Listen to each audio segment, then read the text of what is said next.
Viewers. नमस्कार दर्शकों, मैं शिवा शेख और आप देख रहे हैं एमएनएस न्यूज। ब्रेक के बाद एक बार फिर स्वागत है आपका देश प्रदेश की खबरों में। आइए एक नजर डालते हैं हेडलाइंस की ओर। अंतर्राष्ट्रीय नशा विरोधी दिवस पर त्रिपुरा के मुख्यमंत्री मानिक साहा ने बाइक रैली को दिखाई हरी झंडी। कथावाचक की जाति छिपाने पर मारपीट और बाल काटने का मामला। बीजेपी सांसद प्रवीण खंडेलवाल बोले, ये देश एक काला अध्याय था। आइए देखते हैं खबर विस्तार से। अंतर्राष्ट्रीय नशा विरोधी दिवस पर त्रिपुरा के मुख्यमंत्री मानिक साहा ने बाइक रैली को दिखाई हरी झंडी। राज्य को नशा मुक्त बनाने का संकल्प। त्रिपुरा के मुख्यमंत्री डॉक्टर मानिक साहा ने अंतर्राष्ट्रीय नशा एवं अवैध तस्करी विरोध दिवस के अवसर पर एक बाइक रैली को हरी झंडी दिखाकर रवाना किया। इस रैली का उद्देश्य युवाओं और समाज को नशे के खिलाफ जागरूक करना था। मुख्यमंत्री साहा ने इस अवसर पर कहा, प्रधानमंत्री जी द्वारा निर्धारित जीरो टॉलरेंस नीति और हमारी सरकार की सतत कोशिशों के चलते मैं विश्वास करता हूं कि त्रिपुरा जल्द ही एक नशा मुक्त राज्य बनेगा।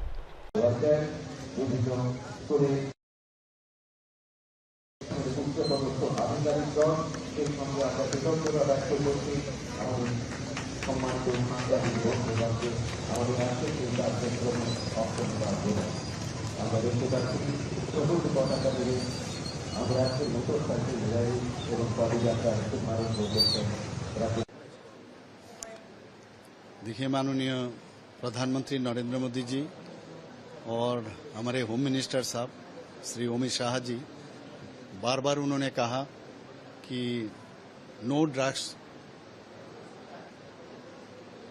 तो इस मामले में बहुत सारे निर्देश उन्होंने दिया है। जीरो टॉलरेंस, जो ड्रग्स व्यापारी है उनके ऊपर कड़ी नज़र रखना है। और त्रिपुरा में हम लोग बहुत दिन से ये काम हम लोग जारी रखा है। आप जानते हैं त्रिपुरा को एक कॉरिडोर बनाया है और इसका तो जियोग्राफिकल जो सिचुएशन है उस हिसाब से एक कॉरिडोर बना हुआ है, क्योंकि तीनों तरफ से बांग्लादेश है। और कुछ ड्रग्स जो म्यांमार से आता है और ये मिजोरम आसाम होके त्रिपुरा में आ जाता है। इसको लेके हम लोग काफ़ी नज़रदारी हम लोग रखे हैं। हमारा पुलिस, बीएसएफ, बाकी जो एजेंसी है ये लोग भी काम कर रहे हैं। और इसको लेके जिस तरह भी काम हो रहा है, मैं समझता हूँ जो जीरो टॉलरेंस माननीय प्रधानमंत्री जी जो कहा है, एक भारत मुक्त माने ड्रग्स मुक्त भारत, ये जरूर आने वाले दिन ये त्रिपुरा में होगा।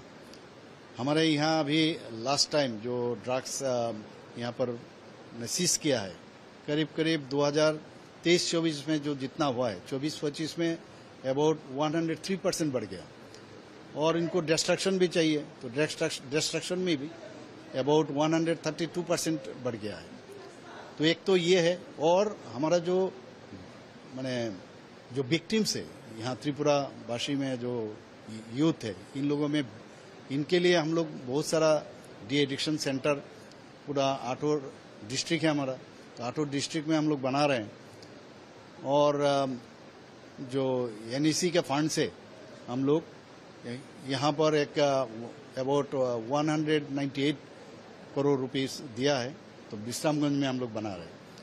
तो एक तो ये हो गया, प्लस ये इंजेक्टेबल ड्रग्स बहुत लोग यहाँ पर बढ़ गया अभी। तो इंजेक्टेबल ड्रग्स से बहुत लोगों को HIV हो सकता है, और इसको ट्रीटमेंट अगर सही टाइम में नहीं होगा तो एड्स भी हो सकता है।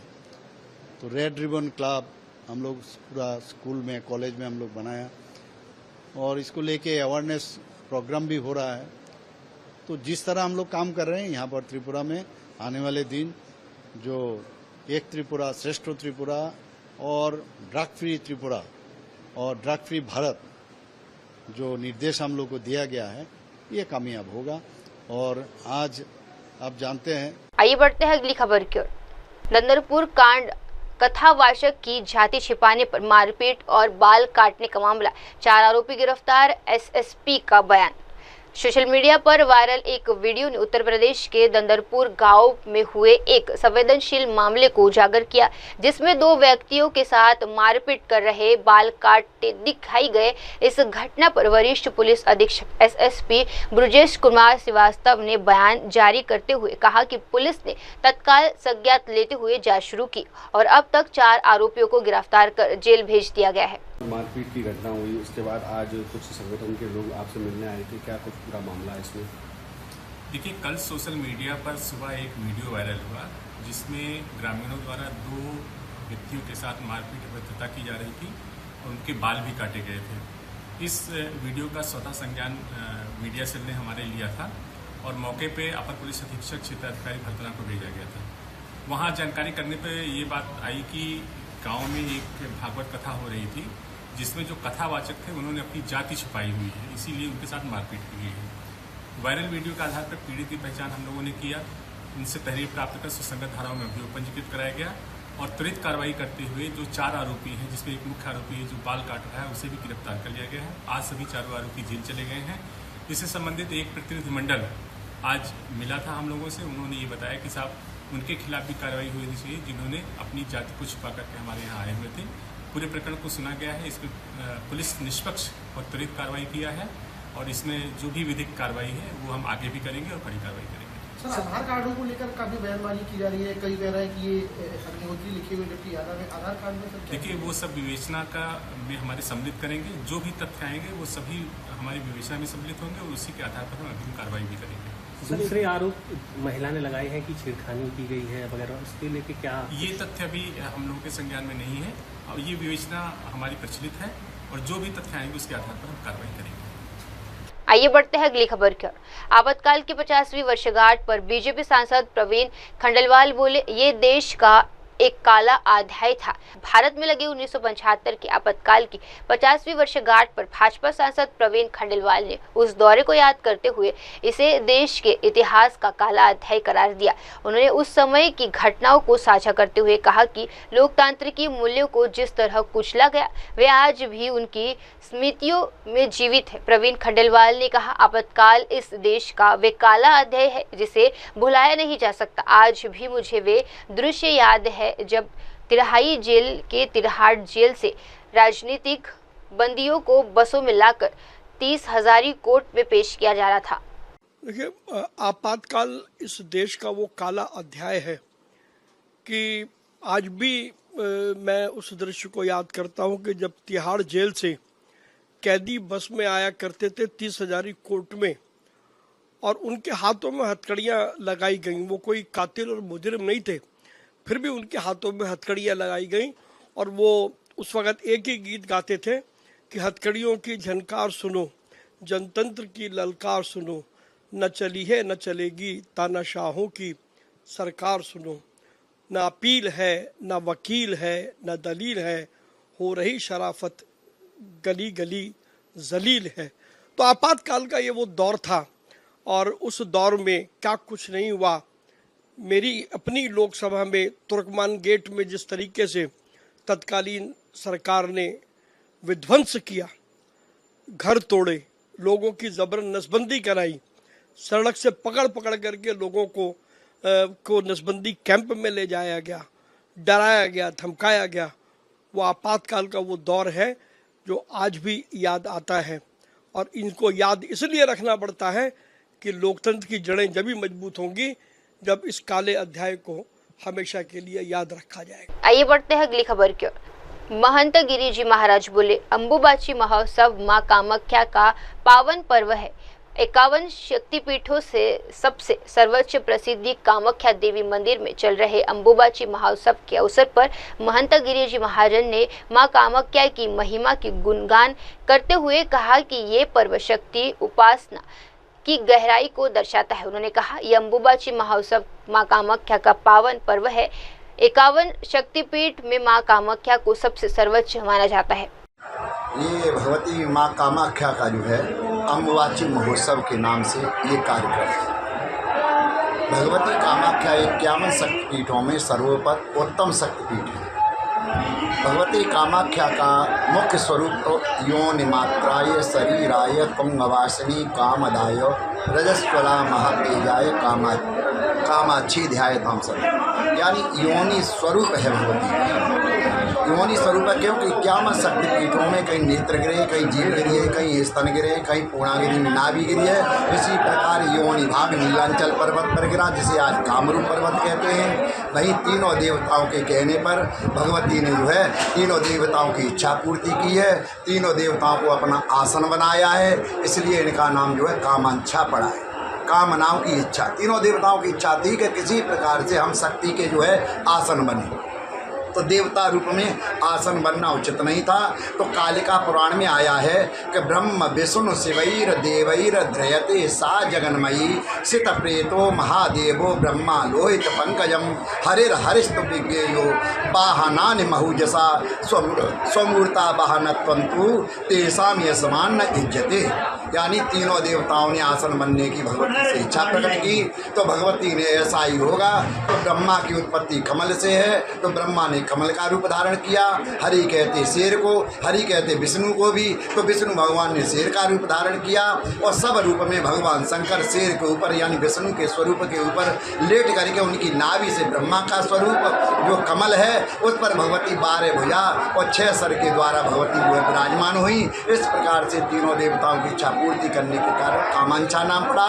और योनि भाग पर जो है 3 दिन के लिए जो है 22, 23, 24 आद्रा नक्षत्र के ऊपर जो है आता है समय, साल में एक बार। तो माताएं जो योनि भाग पर वस्त्र डालती हैं, उस वस्त्र पर जो है यानी जैसे मासिक धर्म के धब्बे आते हैं उसी प्रकार से धब्बे आते हैं। वही वस्त्र जो है समस्त कामनाओं को देने वाला होता है। कहते हैं कामाख्या वस्त्र मादायो जब पूजा समाचरी पूर्ण कामम लभे देवी सत्यम सत्यम न संशया, यानी समस्त कामनाओं को देने वाला हुआ वस्त्र होता है। कोई नजर लगने वाला है, किसी की इच्छा करने वाला, संतान को संतान देने वाला और धनार्थी को धन देने वाला, पुत्रार्थी को पुत्र देने वाला वस्त्र जो है समस्त कामनाओं को देने वाला होता है। इसलिए इनका नाम जो है कामाख्या है। सभी भक्तों जो दर्शन करते हैं। आइए बढ़ते हैं अगली खबर की ओर। बीजेपी सांसद प्रताप सारंगी बोले, जो लोग कभी संविधान को कुचलते थे आज उसी की प्रतिक्रिया लेकर घूमते हैं। आपातकाल की 50वीं वर्षगांठ पर संविधान हत्या दिवस के मौके पर भाजपा सांसद प्रताप सारंगी ने कांग्रेस पर तीखा हमला बोला। उन्होंने 1975 में लगाए गए आपातकाल को लोकतंत्र के संविधान की हत्या बताया और कांग्रेस पर अवसरवादिता का आरोप लगाया। सारंगी ने कहा, जिन लोगों ने संविधान को कुचला, लोकतंत्र को खत्म किया और अपने स्वार्थ के लिए बार बार संविधान में संशोधन किए, आज वही लोग हाथ में संविधान की प्रति लेकर उसे उद्रुष्ट करते हैं। ये जो संविधान का हत्या करने वाले, गणतंत्र का हत्या करने वाले, बार बार अपना निहित स्वार्थ के लिए संविधान का संशोधन करने वाले, ये आज संविधान का द्वाही देकर के एक संविधान लेकर के चलते हैं। इसको देख करके मुँह हंसी लगता है। कलकत्ता में एक बदमाश था जो बोलता था, हम चोरी करी, मद्यपान करी, बेश्या बाड़ीतेও যাই करी, किंतु आमी हमार कैरेक्टरটা ठीक करे रेखेছি। कांग्रेस वालों का ये संविधान प्रवणता देख करके हमको ऐसी हंसी लगता है। उनको संविधान के बारे में, लोकतंत्र के बारे में कुछ बोलने का कोई अधिकार नहीं है। इसलिए इसी काला दिवस को, जिस दिन गणतंत्र का हत्या हुआ था और अत्याचार चरम सीमा पर पहुंच गया था, इसको जनमानस में स्थापित करने के लिए हम इसको गांव-गांव में करते हैं। और ये 25, 26, 27 3 दिन तक पूरे देश में इसका आयोजन होगा। हर एक जिला में, हर एक विधानसभा में इसके ऊपर चर्चा होगी, सेमिनार होगी, प्रदर्शनी होगी और इसका होर्डिंग्स, पोस्टर्स भी लगेगा अत्याचार का करुण कहानी को मुद्रित करके। ऐसा हमने योजना बनाया है। इस समय में भारत की राजनीतिक भाग्याकाश में एक महामानव का आविर्भाव हुआ जिनका नाम है लोकनायक जयप्रकाश नारायण। कारागार में सब पार्टियों ने आपसी मतभेद भूल करके एकताबद्ध होने के लिए संकल्प लिया, क्योंकि united we stand and divided we fall. Shrimati Indira Gandhi को हराने के लिए, कांग्रेस को हटाने के लिए सारे पार्टियों का एकता चाहिए। और इसलिए सारा पार्टी कारागार में ही नई संगठन का शुरुआत किया।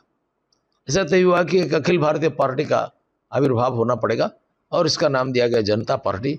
और इसमें सारे पार्टी लेफ्ट ब्लॉक को छोड़ करके सम्मिलित हो गए, कम्युनिस्टों को छोड़ करके सम्मिलित हो गए। भारतीय जनसंघ के कार्यकर्ता अटल बिहारी वाजपेयी और लालकृष्ण आडवाणी के नेतृत्व में यह सोचा कि हमको इसमें पार्टी को विलय करना चाहिए कि देश में लोकतंत्र को बचाने के लिए अपना स्वयं अस्तित्व को भी हम विलय करेंगे। नेशन फर्स्ट हमारा आदर्श है, इसलिए हो गया। इमरजेंसी में जो अत्याचार हुआ इसका वर्णन करना मुश्किल है।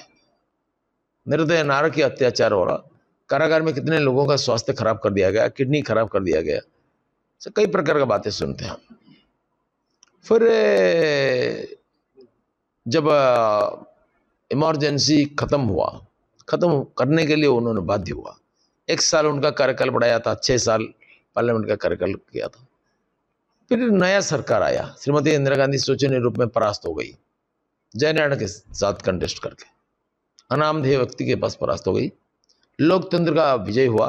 सबसे कम पैसा से एक जनयुद्ध चालू हो गया। गांव-गांव में साधारण लोग, बालक, बच्चा सब लोग आकर के इलेक्शन कैंपेनिंग में लगने लगे। और इसमें जो मंत्रिमंडल हुआ एक राष्ट्रीय सरकार कहा जा सकता है। भिन्न भिन्न पार्टी के दिग्गज समर्पित व्यक्तित्वों को लेकर के सरकार बना। इसमें अटल बिहारी वाजपेयी वैदेशिक मंत्री बने थे और भारत की वैदेशिक मंत्रित्व के इतिहास में एक स्वर्णिम कालखंड है। ये सरकार बहुत अच्छा चलता था, लेकिन व्यक्तिगत क्षमता, मोह, सत्ता, लिप्सा के कारण ये पार्टी का पतन हो गया। कुछ लोग ऐसा स्वार्थी आवाज उठाया कि द्वैत सदस्यता यानी डुअल मेंबरशिप नहीं चलेगा। जो आरएसएस का साथ संपर्क रखते हैं वो सरकार में नहीं रह सकते। इसलिए भारतीय जनसंघ वालों को निर्णय करना होगा वो आरएसएस के संपर्क रहेंगे या जनता पार्टी सरकार के साथ। तुरंत हमारा नेतृमंडली बैठ करके निर्णय किया, हम सत्ता को छोड़ सकते हैं लेकिन सत्य को नहीं छोड़ सकते। हमारा मातृ संस्था, हमारा आदर्श, प्रेरणा स्रोत राष्ट्रीय स्वयंसेवक संघ को छोड़ना असंभव है। इसलिए उन्होंने त्याग पत्र देना पड़ा और ये भारतीय जनसंघ वाले बैठ करके एक नया पार्टी का आविर्भाव कर दिया जिसका नाम है भारतीय जनता पार्टी, जो आज भारत और अधिकांश राज्य में शासन कर रहा है। आइए बढ़ते हैं अगली खबर की ओर। संजय राउत बोले, इंदिरा गांधी ने संविधान का सम्मान करते हुए आपातकाल लगाया। शिवसेना यूबीडी के सांसद संजय राउत ने इंदिरा गांधी द्वारा लगाए गए 1975 के आपातकाल का बचाव किया। राउत ने कहा कि इंदिरा गांधी ने संविधान का पूरा सम्मान करते हुए उस समय आपातकाल लगाया था, जो लोकतंत्र में संवैधानिक रूप से मान्यता प्राप्त है। उन्होंने जोर देकर कहा कि इस संविधान हत्या दिवस कहना गलत है। संजय राउत ने कहा कि इंदिरा गांधी ने संविधान का पूरा सम्मान करते हुए उस समय आपातकाल लगाया था, जो लोकतंत्र में संवैधानिक रूप से मान्यता प्राप्त है। उन्होंने जोर देकर कहा कि इसे संविधान हत्या दिवस कहना गलत है। संजय राउत ने यह भी कहा कि इंदिरा गांधी चुनाव जीतने के लिए जोड़ तोड़ या पैसे का इस्तेमाल कर सकती थी, लेकिन उन्होंने ऐसा कभी नहीं किया। उन्होंने इंदिरा गांधी को लोकतंत्र की चौकीदार बताया। इसी के साथ ही उन्होंने कहा कि पिछले 11 वर्षों में देश में एक अघोषित आपातकाल लागू है, जिसका सामना जनता को करना पड़ता है। ये व्यवस्था है हमारे संविधान में, जब देश की अंतर्गत सुरक्षा को बाहरी शक्ति से या अंदरी शक्ति से कोई धोखा उत्पन्न होता है, हाँ, कोई अराजकता फैलाना चाहते हैं, तो प्रधानमंत्री राष्ट्रपति की मंजूरी से आपातकाल लगा सकती है। ये संविधान में दिया हुआ अधिकार है किसी भी सरकार को। और इंदिरा गांधी ने संविधान का पूरा सम्मान करते हुए ये उस वक्त आपातकाल लगाया था।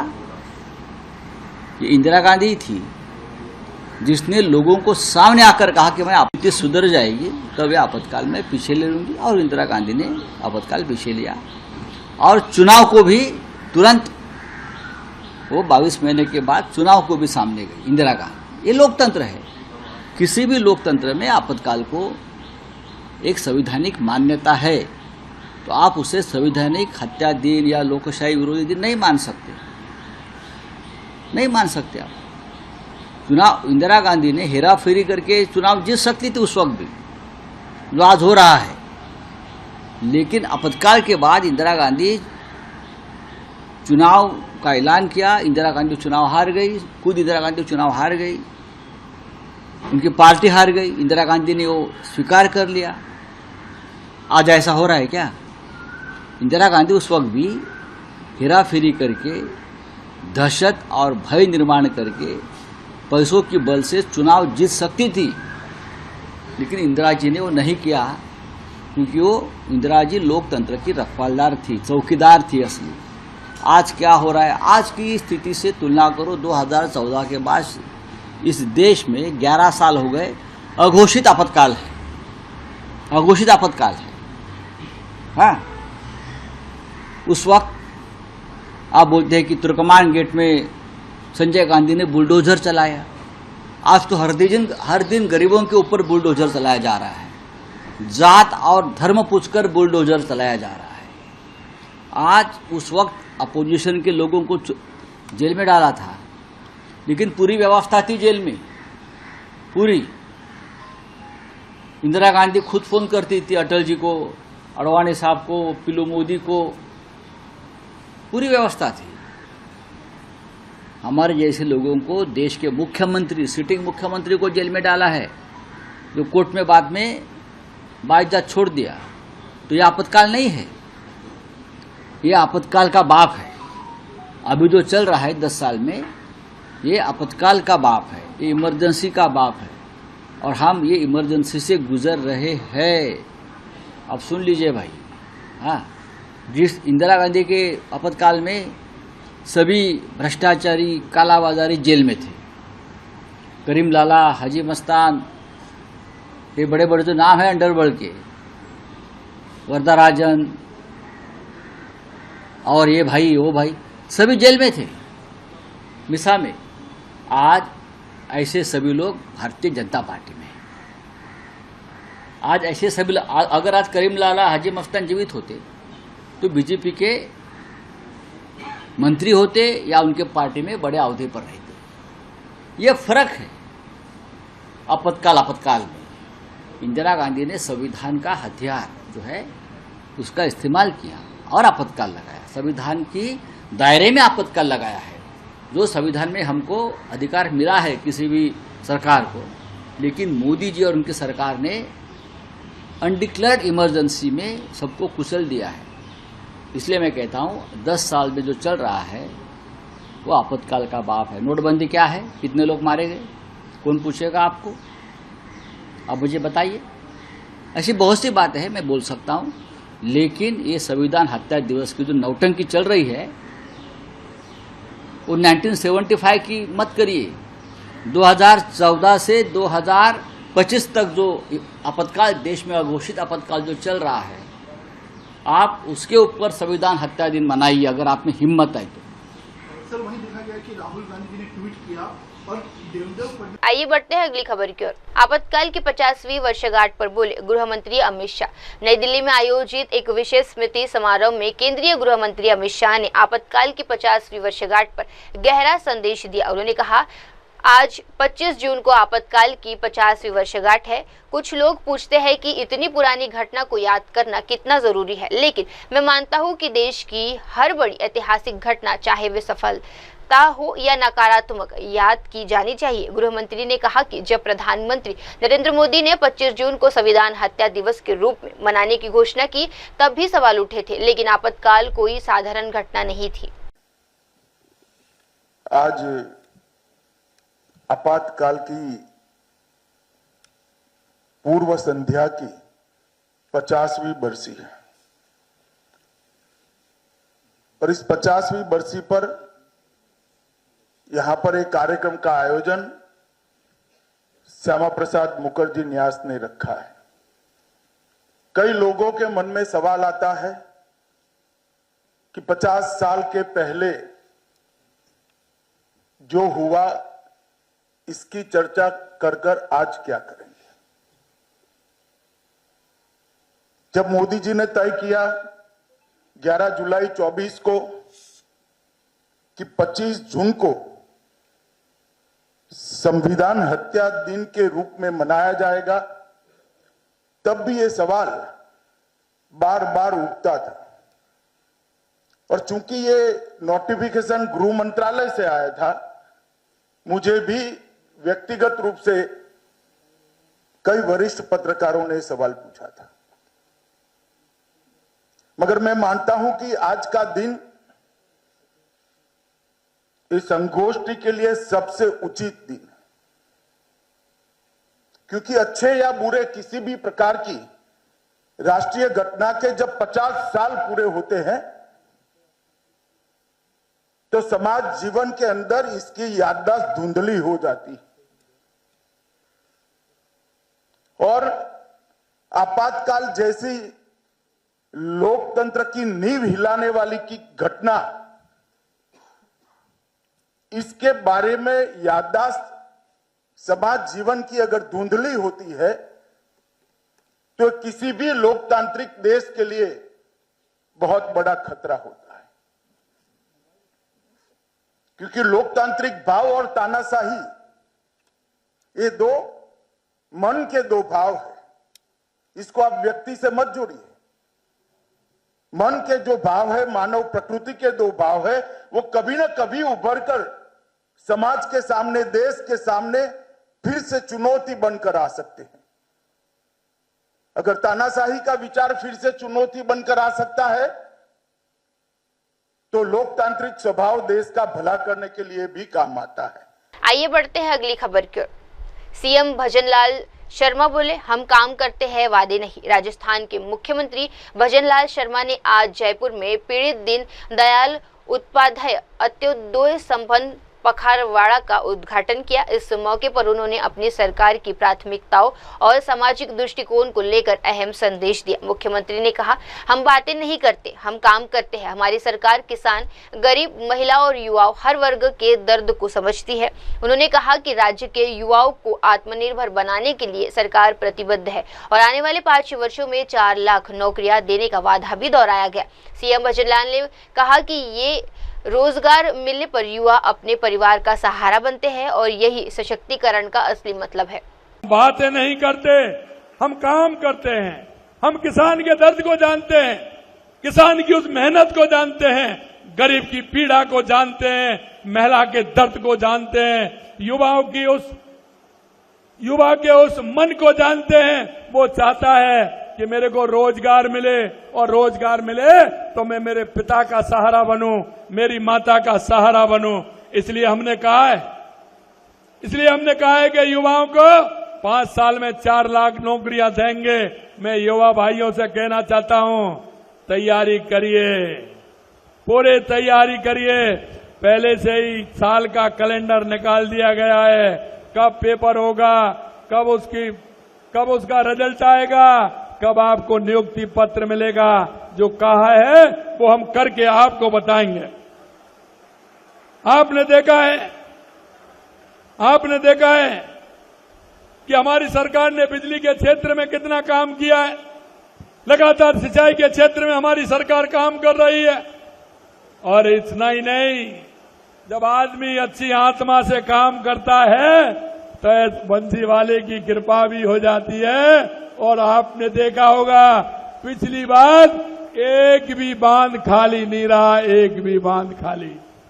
और आप देख रहे हैं, शायद पहली बार जून के अंदर में देख रहा था, अभी जून के अंदर कई बांधों में चादर भी चल रही है, जून के अंदर बुवाई भी हो गई है और आगे किसान को इसका बहुत बड़ा फायदा भी मिलेगा। मैं आपसे इतना ही कहूंगा कि आने वाले समय में पूरी तरह से हमारा किसान, हमारा मजदूर, हमारी महिला, सभी को इसका लाभ मिले। 14 जून 2025 को हमने लगातार जो काम कर रहे हैं 18,509 मेगावाट रिकॉर्ड पीक डिमांड को बिना किसी व्यवधान के पूरा किया था। ये पहले जब काम करते थे तो बिजली खरीदनी इनको पड़ती थी, लेकिन हमने इस मजबूरी को खत्म कर दिया और हमने बिजली खरीदने का काम हमने उस हिसाब से नहीं किया। हमने कहा कि जब आवश्यकता पड़ेगी तो करेंगे नहीं, अपनी बिजली से हम पूरा काम करेंगे। अंत में मैं आपको इतना कहना चाहता हूं मेरे भाई और बहनों, हमने केंद्रीय सहकारी बैंकों के माध्यम से 1.5 वर्ष में करीब 35,000 करोड़ रुपए अल्पकालीन ऋण वितरण करने का काम किया है, जबकि पूर्ववर्ती सरकार ने सिर्फ 15,000 करोड़ रुपए दिए थे। आइए बढ़ते हैं अगली खबर की ओर। योगी आदित्यनाथ ने गाजीपुर की परियोजनाओं का किया निरीक्षण। उत्तर प्रदेश के गाजीपुर जिले में मुख्यमंत्री योगी आदित्यनाथ ने विकास परियोजनाओं की प्रगति की समीक्षा की है। सीएम ने कहा कि पूर्वांचल एक्सप्रेसवे और महर्षि विश्वामित्र मेडिकल कॉलेज जिले की पहचान बन चुके हैं, जहां के विकास की गवाही देते हैं। उन्होंने हाल ही में निर्माणाधीन नर्सिंग कॉलेज का निरीक्षण किया, जो स्वास्थ्य शिक्षा को बढ़ावा देगा। मुख्यमंत्री ने बताया कि इस जिले में लगभग 1100 करोड़ रुपए की परियोजनाएं स्वीकृत या निर्माणाधीन है, जो आने वाले समय में गाजीपुर के विकास को और गति देगी। मित्रों, मुझे आज वाराणसी में मध्य क्षेत्रीय परिषद की बैठक के दौरान गाजीपुर जनपद के भ्रमण का अवसर प्राप्त हुआ है। देश की भौगोलिक और ऐतिहासिक पृष्ठभूमि से जुड़ा हुआ यह जनपद अत्यंत महत्वपूर्ण जनपद है। रामायण काल से और उससे भी प्राचीन जनपद का इतिहास है। बीच के कालखंड में इस जनपद को अपनी पहचान के संकट से गुजरना पड़ा था, और आज मुझे प्रसन्नता है कि पूर्वांचल एक्सप्रेसवे हो या फिर महर्षि विश्वामित्र मेडिकल कॉलेज, ये आज इस जनपद की पहचान बन रहे हैं। अभी हमने यहाँ पे मेडिकल कॉलेज में ही नर्सिंग कॉलेज जो निर्माणाधीन है, नर्सिंग कॉलेज के निर्माणाधीन नर्सिंग कॉलेज का निरीक्षण भी मैंने किया है, और यहाँ पर विकास कार्यों की समीक्षा ली है, जिसमें लगभग 1100 करोड़ रुपए की परियोजनाएं जो वर्तमान में यहाँ पे पूर्ण की जा चुकी हैं या कुछ निर्माणाधीन है। जल जीवन मिशन के अंतर्गत भी यहाँ पर कार्य युद्ध स्तर पर चल रहे हैं। उनकी क्वालिटी को मेंटेन करते हुए हर घर तक शुद्ध पेयजल की उपलब्धता हो, इसके बारे में यहाँ पर आवश्यक दिशा निर्देश भी दिए गए हैं। मुझे बताते हुए प्रसन्नता है कि जनपद के अंदर अभी हम लोगों ने उत्तर प्रदेश की पुलिस भर्ती की प्रक्रिया को पूर्ण किया है, जिसमें 60,244 पुलिस भर्ती उत्तर प्रदेश के युवाओं को उसके माध्यम से उत्तर प्रदेश पुलिस की सेवा में जो देश की सबसे बड़े पुलिस बल के रूप में है, वहां पर उन्हें अवसर दिया गया है, जिसमें 1534 अभ्यर्थी, यानी अकेले 1534 गाजीपुर जनपद के हैं। तो 1534 के चयन के लिए मैं गाजीपुर वासियों का अभिनंदन करता हूं, उन परिवारों को बधाई देता हूं, और ये कार्यक्रम हमारा आगे बढ़ेगा इस दृष्टि से। आज यहाँ पे हमारे जनप्रतिनिधियों ने यहाँ पे गाजीपुर के अंदर एक अंधौ चौकिया बाईपास का एक इन्होंने यहाँ पर प्रस्ताव रखा है। इसको हम इसके लिए स्वीकृत कर रहे हैं, जिससे यहाँ के विकास और यातायात की एक बड़ी समस्या का समाधान होगा। इसके अलावा यहाँ पर एक चीतनाथ घाट और कलेक्टर घाट से गाजीपुर से जुड़ा हुआ एक कॉरिडोर के निर्माण से संबंधित प्रस्ताव है। हम इसको भी यहाँ पर इसका डीपीआर मंगवा रहे हैं, इस पर भी हम आगे कार्रवाई कराएंगे। विकास की सिलसिला अनवरत चलता रहेगा। मुझे प्रसन्नता है, जनपद अच्छी दिशा में आगे बढ़ रहा है। राजस्व वादों का निस्तारण मेरिट के आधार पर तेजी के साथ हुआ है। माफिया मुक्त जनपद बना है, और विकास की प्रक्रिया के साथ अब गाजीपुर आधुनिक इंफ्रास्ट्रक्चर का लाभ प्राप्त कर रहा है, जिसमें पूर्वांचल एक्सप्रेसवे को शक्तिनगर तक, गंगा एक्सप्रेसवे को मिर्जापुर, भदोही, वाराणसी, चंदौली होते हुए गाजीपुर में पूर्वांचल एक्सप्रेसवे तक मिलाने की कार्रवाई हमारी आगे बढ़ने जा रही है। मुझे पूरा विश्वास है कि आधुनिक इंफ्रास्ट्रक्चर जनपद गाजीपुर को भी एक नई पहचान दिलाएगा। आज मुझे इस जनपद में आने का अवसर प्राप्त हुआ है, और विश्वास करता हूं कि बहुत से यहाँ की परियोजनाओं के लोकार्पण और नई परियोजनाओं के शिलान्यास के लिए फिर से हम लोग यहाँ पर गाजीपुर की जनता जनार्दन को उसका उपहार भी देंगे। धन्यवाद। आइए बढ़ते हैं अगली खबर की ओर। सूरत में बारिश से बाढ़ की स्थिति, नगर निगम ने की कड़ी सुरक्षा व्यवस्था। सूरत नगर निगम की डिप्टी कमिश्नर स्वाति देसाई ने आज बारिश के कारण उत्पन्न बाढ़ की स्थिति पर विस्तार से जानकारी दी। उन्होंने कहा कि बैरिकेड और सुरक्षा कर्मियों की तैनाती, शहर के प्रभावित इलाकों में आवश्यक आवाजाही रोकने का प्रयास किया जा रहा है। उन्होंने बताया कि ऊपरी इलाकों में भारी बारिश के कारण निचले इलाकों में पानी का स्तर बढ़ गया है, जिस पर लगातार निगरानी रखी जा रही है। स्वाति देसाई ने कहा कि नगर निगम की स्वास्थ्य और इंजीनियरिंग टीम मिलकर पानी कम करने और निकालने के प्रभावी उपयोगों पर काम कर रही है। साथ ही सफाई के आक्रामक तरीकों को भी अपनाने की योजना बनाई गई है।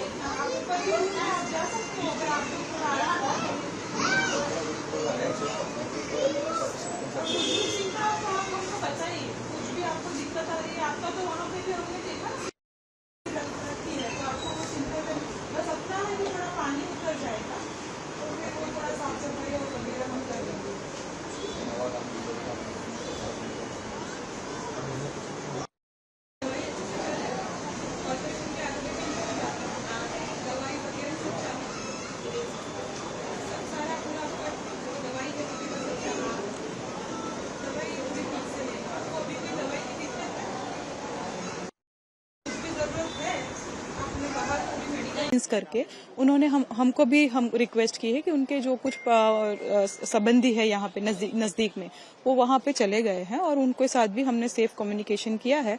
और आप देख रहे हो यहाँ हमने सिक्योरिटी स्टाफ भी और हमने बैरिकेड्स भी कर दिया है ताकि यहाँ पे कोई भी अननेसेसरी मूवमेंट कोई भी लोगों की ना कर सके।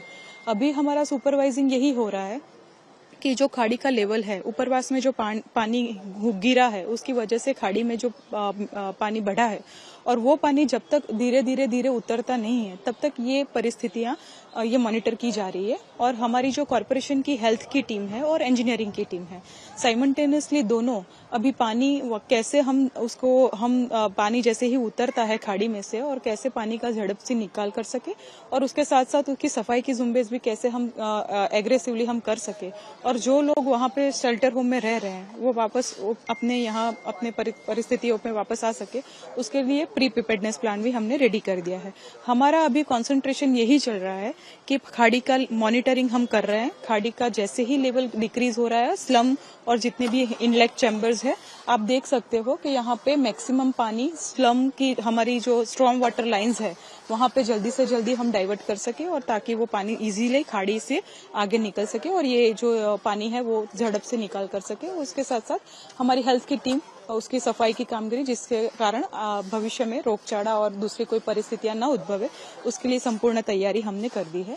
और जो शेल्टर होम है वहाँ पे भी उनके फूड्स पैकेट्स, उनकी पानी की और मेडिकल टीम, ये सारी व्यवस्था वहाँ पे की गई है। आइए बढ़ते अगली खबर की ओर। केंद्र ने राज्यों को संविधान हत्या दिवस मनाने का निर्देश दिया, बोले मल्लिकार्जुन खड़गे। कांग्रेस अध्यक्ष मल्लिकार्जुन खड़गे ने प्रधानमंत्री नरेंद्र मोदी और केंद्र सरकार पर निशाना साधते हुए कहा कि राज्य ने सभी राज्यों को निर्देश दिए हैं कि 1975 के इमरजेंसी की 50वीं वर्षगांठ को संविधान हत्या दिवस के रूप में मनाया जाए। उन्होंने कहा कि ये विडंबना है कि वे लोग आज संविधान बचाने की बात कर रहे हैं जिनका स्वतंत्रता आंदोलन या संविधान निर्माण से कोई योगदान नहीं रहा। खड़गे ने ये भी आरोप लगाया कि इन्हीं लोगों ने अतीत में महात्मा गांधी, डॉक्टर बाबा साहेब आम्बेडकर और अन्य नेताओं की तस्वीरें जलाने का काम किया है। उनके अनुसार ये पूरा अभियान केवल एक पुराने मुद्दे को फिर से उछालने की कोशिश है जो अब इतिहास का हिस्सा बन चुका है। कुछ बातें आपसे कहने जा रहा हूं, खासकर प्रधानमंत्री जी ने एक नया सरकार की ओर से सर्कुलर निकाला है और उस सर्कुलर में उन्होंने ये कहा है कि इमरजेंसी के क्या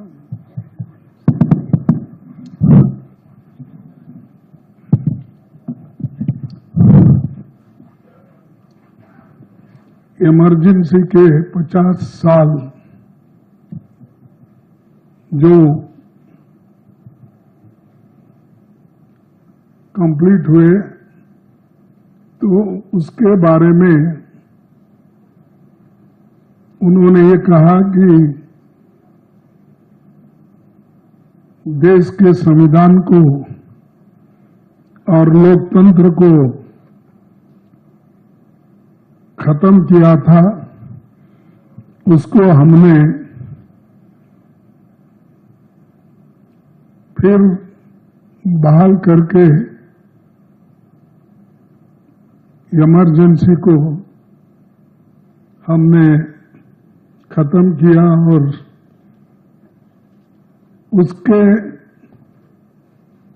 बारे में वो चाहते हैं कि सारे स्टेट में वो बनाया जाए और ये जो संविधान का खातिला हुआ है, इसका उन्होंने हर स्टेट में ये प्रचार करने के लिए आज वो हर जगह अपने जो एक लेटर लिखकर, यानी सरकार ने लेटर लिखी और उसमें बहुत कुछ बातें कही है, आप सबको मालूम है, फिर मैं वो दोहराता नहीं, लेकिन मैं इतना ही कहूंगा, जो लोग संविधान बचाव की बात अब कर रहे हैं, इमरजेंसी 50 साल होने के बाद इमरजेंसी का फिर से वो बार बार दोहरा रहे हैं, जो चीज को सभी ने भूल गया था और ये जो चीज समाप्त हो गई थी, इसको उछालने के लिए वो फिर कोशिश कर रहे हैं। साथियों, जिनका देश की आजादी के आंदोलन में कोई योगदान नहीं रहा और जिनका संविधान निर्माण में कोई योगदान नहीं रहा, उनके कोई लोग इस संविधान को बनाने में कोऑपरेट नहीं किए, तो हमेशा संविधान के खिलाफ बात करते गए और जो संविधान बाबा साहब अम्बेडकर, पंडित जवाहरलाल नेहरू जी और सभी ने, कांग्रेस के नेताओं ने कॉन्स्टिट्यूएंट असेंबली में बहुत दिन तक बहस करके एक संविधान तैयार किया था, उस संविधान को भी उन्होंने रामलीला मैदान में जलाया और उन्होंने जहां तक कि नहीं, बाबा साहब अम्बेडकर का पुतला, नेहरू जी का और गांधी जी का फोटो उन्होंने जलाई और वो ये चाहते थे कि जो संविधान बाबा साहब अम्बेडकर इन्होंने बनाया है, उसमें हमारा पारंपरिक जो संस्कृति है उसके अंश इसमें कुछ भी नहीं है, चाहे वो अपने मनुस्मृति के तत्व हो या वो जो खास करके बीजेपी विश्वास रखती है, उन तत्वों का उसमें उल्लेख नहीं है, इसीलिए इस संविधान को हम नहीं मानेंगे। आइए बढ़ते हैं अगली खबर की। शिवसेना नेता वाघमारे बोले 1975 में कांग्रेस ने की संविधान की हत्या। आपातकाल की 50वीं वर्षगांठ पर शिवसेना नेता डॉक्टर राजू वाघमारे ने कांग्रेस पर तीखा हमला बोला। उन्होंने कहा कि 1975 में कांग्रेस ने न सिर्फ संविधान की हत्या की बल्कि पूरे देश में तानाशाही थोप दी थी। लाखों लोगों को जेल में डाल दिया गया, लेकिन उन्होंने झुकने से इनकार कर दिया। हम उस सभी लोकतंत्र सेनियों का सम्मान करते हैं जिन्होंने तानाशाही के खिलाफ आवाज उठाई और अत्याचारों के बावजूद सिद्धांतों पर अडिल रहे। वाघमारे ने कहा, उन्होंने साफ किया कि यह सिर्फ अतीत की बात नहीं है बल्कि एक चेतावनी भी है। अगर कोई भी पार्टी आज उस दौर को दोहराने की कोशिश करती है तो शिवसेना उसका डटकर विरोध करेगी। आज का ही दिन है कि इस दिन इस देश में संविधान लाने वाले परम पूज्य डॉक्टर बाबा साहब अम्बेडकर के तत्वों का, इस देश के लोकतंत्र का अगर किसने गला फाड़ के अगर हत्या कर दी होगी, वो कांग्रेस ने आज के दिन करके इस देश में आनी बानी जाहिर की। लाखों लोगों को जेल में डाला, लाखों लोगों को हाल और अपेष्टा सहन करना पड़ा। इस देश में पहली बार तानाशाही लेके आने का काला काम अगर किसने किया रहेगा तो वो कांग्रेस ने किया, और आज का ही दिन है वो। और यही दिन आने वाली पीढ़ी को समझना चाहिए कि कांग्रेस ने किस तरीके से अंग्रेज जाने के बाद अंग्रेजों का देह अपना के इस देश में हुकूमत लाने की कोशिश की। आज वही दिन है और यही दिन हमको याद करना पड़ेगा कि आने वाली पीढ़ी को बताना पड़ेगा कि लोकतंत्र की हत्या इन्होंने कैसी की, और ना कोई पार्टी आगे चल के इस तरीके की हत्या कर सकती है। जो लोगों ने इस इमरजेंसी के अंदर जेल में गए लाखों हजारों लोग ने हाल अपेष्टा सहन किए, हम सभी उनका शिवसेना की तरफ से सम्मान करते हैं। हम उनको नमन करते हैं कि इस देश में लोकतंत्र बचाने के लिए ये लोगों ने जेल में जाना पसंद किया, लेकिन तानाशाह के सामने झुकना पसंद नहीं किया, और यही अपने देश की संस्कृति है। तो शिवसेना की तरफ से आदरणीय हमारे नेता एकनाथ शिंदे की तरफ से ये सभी आनी बानी के टाइम पे जो लोगों ने अपना पूरा संसार बिछा के इस देश के लोकतंत्र को बचाया है, उनका हम सम्मान करते हैं, उनका हम आदर करते हैं। और ये शिवसेना आने वाले समय में इस तरीके की कोई हरकत अगर कोई भी पार्टी करती है तो उसके खिलाफ शिवसेना खड़ी रहेगी, और शिवसेना के नेचर के अंदर, शिवसेना के स्वभाव के अनुसार उसका डट के सामना करेगी और इस देश में लोकतंत्र रहने के लिए पूरी तरह का सहयोग करेगी। आइए बढ़ते हैं अगली खबर की ओर। गुलाब चंद कटारिया ने कांग्रेस सरकार पर लोकतंत्र हत्या का आरोप लगाया। आपातकाल के 50 साल पूरे होने पर भाजपा के राज्यपाल गुलाब चंद कटारिया ने कहा कि लोकतंत्र की दुहाई देने वाली सरकार ने ही लोकतंत्र की हत्या की। उन्होंने बताया कि पिछले 50 वर्षों से देश इस दिन को लोकतंत्र हत्या दिवस के रूप में याद करता जा रहा है। कटारिया ने कहा कि कांग्रेस की आलोचना करने वाले निर्दोष लोगों, नेताओं, मजदूरों नेताओं, लेखकों और अखबारों को जेल में डाल दिया गया और भारत को जेल बना दिया गया। उन्होंने युवाओं की भूमिका की सराहना करते हुए कहा कि निश्चित रूप से युवा ही थे जिन्होंने देश में लोकतंत्र को बचाने के लिए आंदोलन शुरू किया। उन्होंने लोकतंत्र की रक्षा के लिए युवाओं के प्रयासों को महत्वपूर्ण बताया और देशवासियों से लोकतंत्र के मूल्यों को बनाए रखने की अपील की है। की दुहाई देते हैं रोज भाषणों में।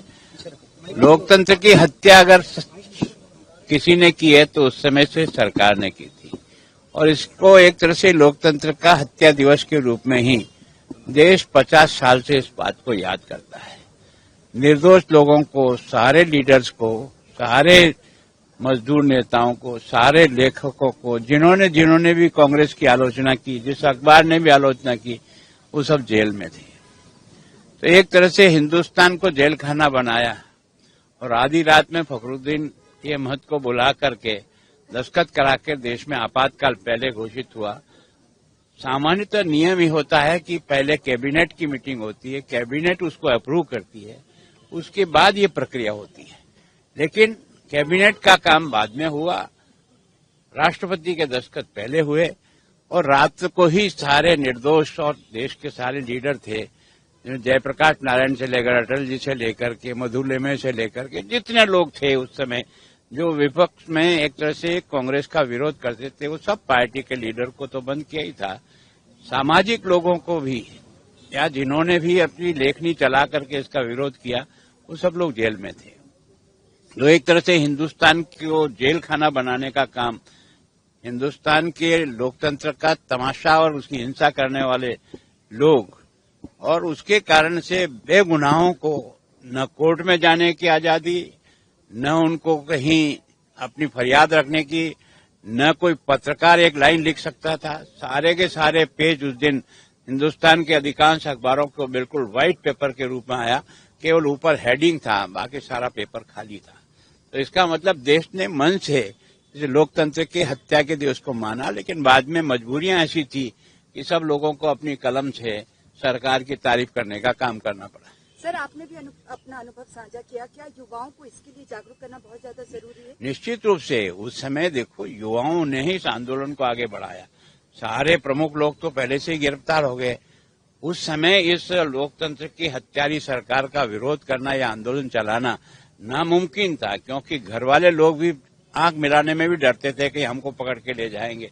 उस समय देश में आंदोलन शुरू हुआ इस लोकतंत्र बचाओ के पक्ष में, और उस समय जितने बच्चे आए थे वो सारे नौजवान हैं, 16-17 साल से लेकर 22-24 साल के लोग थे, जो एक तरह से विद्यार्थी थे। कईयों का मेडिकल का 1 साल खराब हो गया, किसी का इंजीनियरिंग का हुआ, किसी का पढ़ते हुए 2 साल बर्बाद हुए। तो उस आंदोलन के कारण से लोकतंत्र को अगर किसी ने बचाया है आंदोलन करके और सरकार को टिकाने की मजबूरी पैदा की है, तो वो उस समय सारी नौजवान पीढ़ी को, तो नौजवान पीढ़ी को उस समय का नहीं, ये जो है ना हर समय इसमें सचेत रहना पड़ेगा। अगर लोकतंत्र को बचाना है तो ऐसा नहीं सरकारें आएगी जाएगी, पार्टियां आएगी जाएगी, पर लोकतंत्र में संविधान की हत्या न हो, इसके लिए हमेशा जागरूक रहना। बीजेपी का कहना है कि इसके लिए माफी मांगनी चाहिए कांग्रेस को। देखो, मैं उसके बारे में तो अभी कुछ नहीं कह सकता हूँ। सारा देश चिल्लाता था माफी क्या मांगो, इनको तो बड़े से बड़े दंड मिलना चाहिए वास्तव में, जिन्होंने इस प्रकार केवल अपने राज को बचाने के लिए, वो भी हमने नहीं चुना था, वो तो इलाहाबाद हाईकोर्ट ने उनको अयोग्य घोषित किया था। उन्होंने गलत तरीके अपनाकर चुनाव जीते थे, तो एक तरह से राजनारायण ने उनके खिलाफ केस लगाया था। इलाहाबाद कोर्ट के बहादुर मतलब एक तरह से जज ने उनके खिलाफ फैसला देकर उनको 6 साल के लिए डिबार कर दिया। उन्होंने अपनी सत्ता को बचाने के लिए ये सारा कुकर्म किया। आइए बढ़ते हैं अगली खबर की ओर। प्रमोद तिवारी ने मोदी सरकार पर 11 सालों से अघोषित आपातकाल का आरोप लगाया। कांग्रेस सांसद प्रमोद तिवारी ने कहा कि आपातकाल के बाद 1980 और 1985 में देश में जनादेश दिया गया था, लेकिन वर्तमान मोदी सरकार के पिछले 11 साल और 30 दिन का कार्यकाल एक अघोषित आपातकाल जैसा बन गया है। उन्होंने इसे हर गुजरते दिन के साथ और अधिक क्रूर बताया। प्रमोद तिवारी ने आरोप लगाया कि ये अवधि महात्मा गांधी के हत्यारे नाथूराम गोडसे को महामंडित करने में व्यतीत हुई है। उन्होंने ये भी कहा कि लोकसभा और राज्यसभा को निष्क्रिय बनाकर बिना विचार किए कानून बनाए जा रहे हैं। साथ ही टैक्स आतंकवाद चरम पर है और सीबीआई, ईडी जैसे जांच एजेंसियों का दुरुपयोग किया जा रहा है। सांसद ने इस स्थिति को लोकतंत्र के लिए गंभीर खतरा बताया है। इमरजेंसी के बाद जनादेश 87 में भी आ चुका है, 85 में भी आ चुका है, पर जिस तरीके से पिछले 11 साल 30 दिन जो मोदी सरकार के हैं, यहां एक अघोषित इमरजेंसी की तानाशाही हर दिन के साथ और क्रूर होती जा रही है। ये 11 साल 10 दिन का सफर महात्मा गांधी से उनके हत्यारे गोडसे को महिमा मंडित करने में बीता है। लोकसभा, राज्यसभा पंगु कर दी गई, 150 सदस्यों को निकालकर वहां कानून पास कराए गए। टैक्स टेररिज्म अपने चरम पर है। सीबीआई, जो दूसरी ईडी एजेंसी, टैक्सेशन, इन पर भरपूर दुरुपयोग हो रहा है। विरोधियों पर सारे संविधान से दूर हटकर क्रूर ढंग से उन पर हमला हो रहा है। मीडिया गिरवी रखने की कोशिश, न्यायपालिका प्रभावित करने की एक जद्दोजहद सबके सामने आ रही है। यही नहीं, कितने लोग आज जेल में हैं अर्बन नक्सलिज्म के नाम पे, जो आवाज उठा रहे हैं गांधीवादी या नागरिक वसूलों की, नागरिक अधिकारों की। ये 11 साल 30 दिन मोदी सरकार के क्रूर, विकृत, अघोषित तानाशाही का जीता जागता परिणाम है।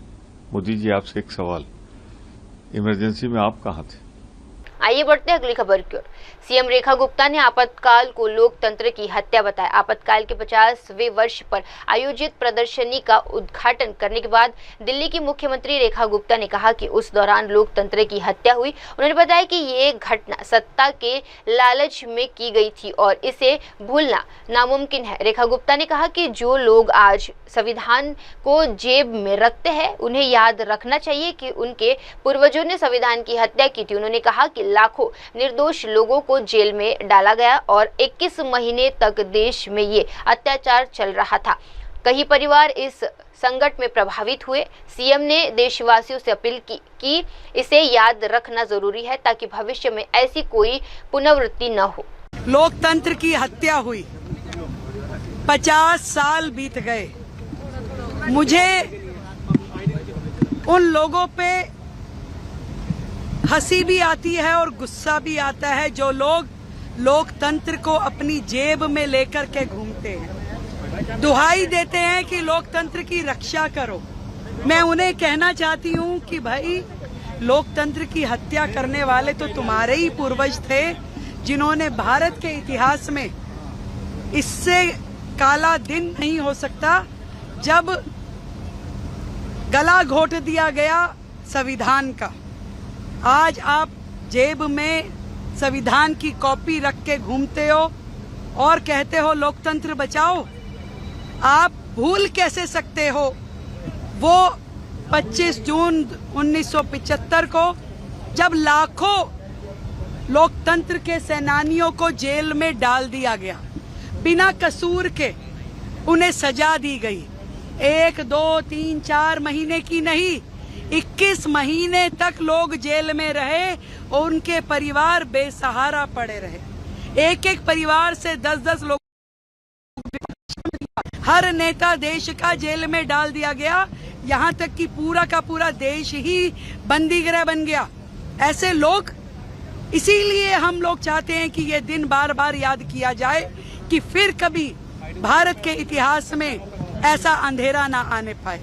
ऐसा लोकतंत्र की हत्या करने का कोई अवसर किसी को भी, किसी भी सरकार के पास नहीं होना चाहिए।